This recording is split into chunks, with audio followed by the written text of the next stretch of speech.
ஆதி அப்புறம் யாரோ பேர் சொன்னாங்க அந்த அதெல்லாம் கிடையாது. இப்போ இங்க எல்லாம் உட்கார்ந்துருக்குது யாருன்னா பகவான் சாட்சாத் கிருஷ்ண பகவான் உட்கார்ந்துருக்காரு. யார் உட்கார்ந்துருக்காரு? சரி, அங்க யாரு? ராதே உட்கார்ந்துருக்காரு. Very good, super. இன்னைக்கு இப்போ அந்த எண்ணத்தோட தான் நம்ம நிகழ்ச்சி இருக்கோம். இது மாறு வேடம் இல்லை, உடை அலங்காரம், அந்த தோற்றமாகவே மாறுவது அப்படின்ட்டு. சரி, ஏன் அந்த தோற்றத்தை மாறினா அப்படி என்ன அப்படின்னு சொன்னா என்ன படம்? இறைவனுடைய தோற்றங்கள்ல மாறினா என்ன படம் அப்படின்னு சொன்னா ராமாயணம் தெரியுமா? நமக்குதான் ராமாயணம் தெரியுமா?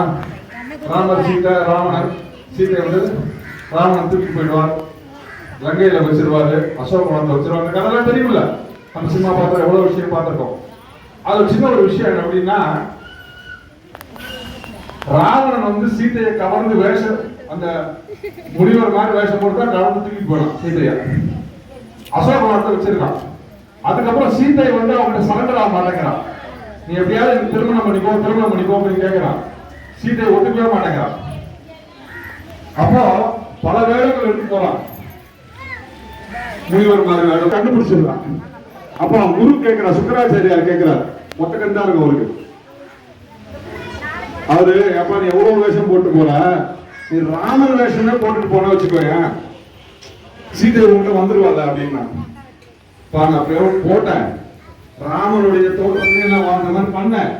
கண்ணாடி முன்னாடி நீங்க பார்த்தா எனக்கு என் மனைவியை தவிர வேற யாருமே நினைக்கணும் போனவே இல்லை அப்படின்னா. என் மனைவியை தவிர ராமனுடைய குணம் அதுதான். ஒரு சொல், ஒரு இல், ஒரு இல், ஒரே ஒரு வார்த்தை, ஒரு வில்லு, ஒரு இல், ஒரே ஒரு துணை, வாழ்க்கை துணை, இரண்டாவது கிடையாது. இப்படி ராமனுடைய கேரக்டர், இப்படி கிருஷ்ணனுடைய சுபாவம். ஒரு சின்ன விஷயம் சுவாமிஜி வெயிட் பண்றாங்க, அதனால ஒரு சின்ன விஷயம். நம்ம வீட்டுல ராமநவமி கொண்டாடுவோமா? கிருஷ்ண ஜெயந்தி கொண்டாட போறோம். ராமநவமி நம்ம என்ன பண்ணுவோம்? வீட்டுல பிரசாதம். ராமநவமி பிரசாதம் என்ன பண்ணுவோம்? பானகம், நீர்மோர், வடபருப்பு, ரொம்ப எளிமையான பிரசாதம் இல்லையா? இல்லையா? கிருஷ்ண ஜெயந்தி என்ன பண்ணுவோம்?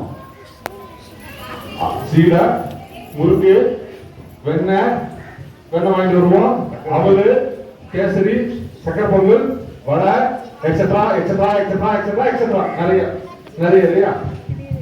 ரெண்டு வித்தியாசம், ரெண்டுமே இறைவனுடைய அவதாரம். இதிகாசங்கள்ல நம்ம நாட்டோட ரெண்டு அவதாரம், ரெண்டுமே மகாவிஷ்ணுவோட அவதாரம் தான். ரெண்டு வித்தியாசம் ஏன் அப்படின்னு சொன்னா,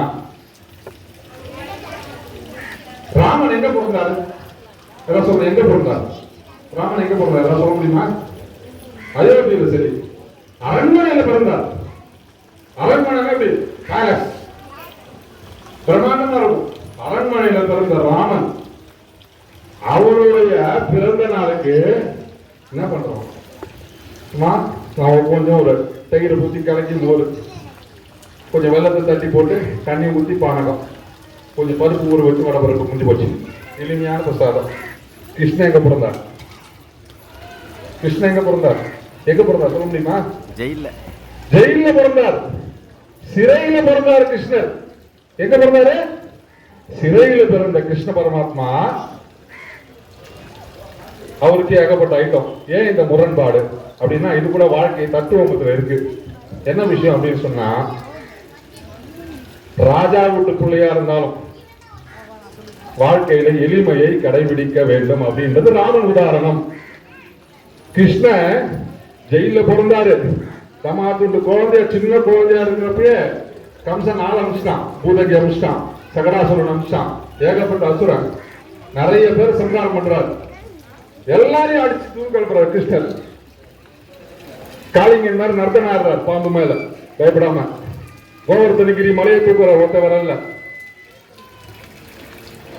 120 வயசு வரைக்கும் வாழ்ந்த அந்த கிருஷ்ண பரமாத்மா வாழ்க்கை முழுக்கும் பிரச்சனைகள் மட்டுமே நிறைய சந்திச்சுட்டு இருக்க, சோதனை மட்டும்தான் அவருக்கு நிறைய. அத்தனை பேர் அதிர்ச்சி, ஒரே எதிரிகள் தான் கூட்டம். அத்தனை பேரையும் அவர் சமாளிச்சிருக்காரு. ஆனாலும் கிருஷ்ண பரமாத்மா முகத்துல எப்போதும் அந்த புரிச்சிருக்கு.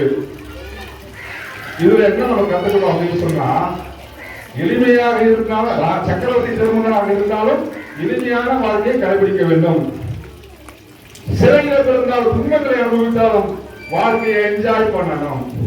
வாழ்க்கைய ஹாப்பியா சந்தோஷமா, பிரச்சனைகள் இருக்கும், சோதனைகள் இருக்கும், கிருஷ்ணன் மாதிரி சித்தப்பிரக்கியனாக துன்புறவுடன் ஏற்றுக்கணும் எல்லா விஷயங்களும். அதனால்தான் இந்த கிருஷ்ண ஜெயந்திக்கும் ராமநவமிக்கும் அந்த பிரசாதங்களே நமக்கு நல்ல ஒரு வாழ்க்கையை உதாரணம். பிரபுஜி கரெக்டா? ஒரே ஒரு விஷயம் சொல்லணும்னா, கிருஷ்ணன் என்ன சொல்லுவான்?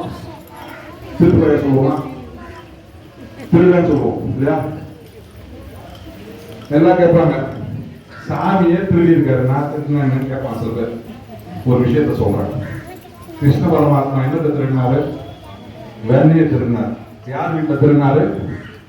அந்த கோகுலத்தில் இருக்கக்கூடிய எல்லா வீடுகள்லையும் போயிட்டு வெண்ணெய் எங்க கட்டி இருக்கு? மேல உரியல, மேல எங்கேயோ கட்டி வச்சிருக்கு. ஃப்ரெண்ட்ஸ் கூட எல்லாம் சேர்ந்து போறாரு உள்ள. அவங்க வீட்டில் ஒரு பக்கம் பீரோலாம், நம்ம வீட்டுக்கு பீரோ நகைகள் இருக்கு, புது வஸ்திரங்கள், புது புது துணிகள்லாம் இருக்கு, நிறைய விஷயங்கள் இருக்கு, எல்லாமே இருக்கு. அதை ஒன்று கூட டச் பண்ணவே இல்லை. மேல இருக்க வெண்ணெய் மட்டும் ஏன் எடுக்கலாம்? வெண்ணெய் வெண்மை நிறம், இதயம் வெண்மை. வெண்ணெய் எப்படி கிடைக்குது? அழகான சுத்தமான பால், அந்த பாலை காய்ச்சி அதை சூடு பண்ணி ஆற வச்சு அது தயிர் போட்டு தோய வச்சு நல்லா கடகடன் கடைஞ்சி மோர் எடுத்து அந்த மோர்ல இருந்து கடைஞ்சி வந்து வெண்ணெய். இது போலதான் அந்த வெண்ணெய் நம்ம மனதுக்கு சமம்.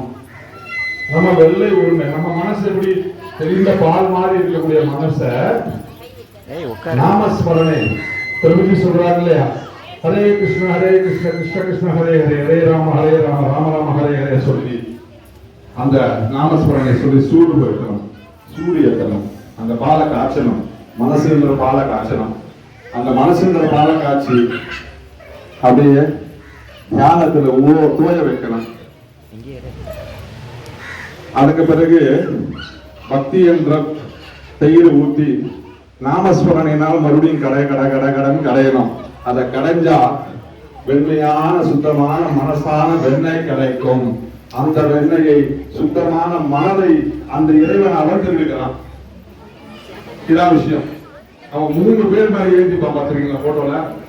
3 பசங்க மேல ஏற்றிருப்பாரு கிருஷ்ணர்.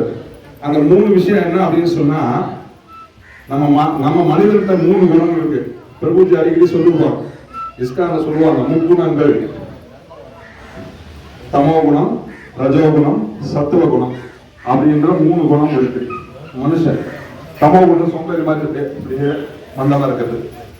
ரஜோகுணம் கொஞ்சம் முரட்டத்தம், சத்துவ குணம் கொஞ்சம் இறைவனோட விஷயங்கள்.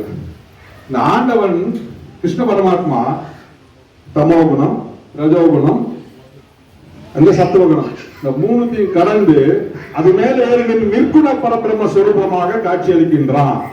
நிற்குணம் அவனுக்கு எதுவும் இதெல்லாம் கடந்த நிலையை அடைவன் அப்படின்னு உணர்த்துறதுக்காக இந்த கிருஷ்ணாவதாரம் இருக்கு. நிறைய தோற்றங்களை குழந்தைங்க வந்திருக்காங்க.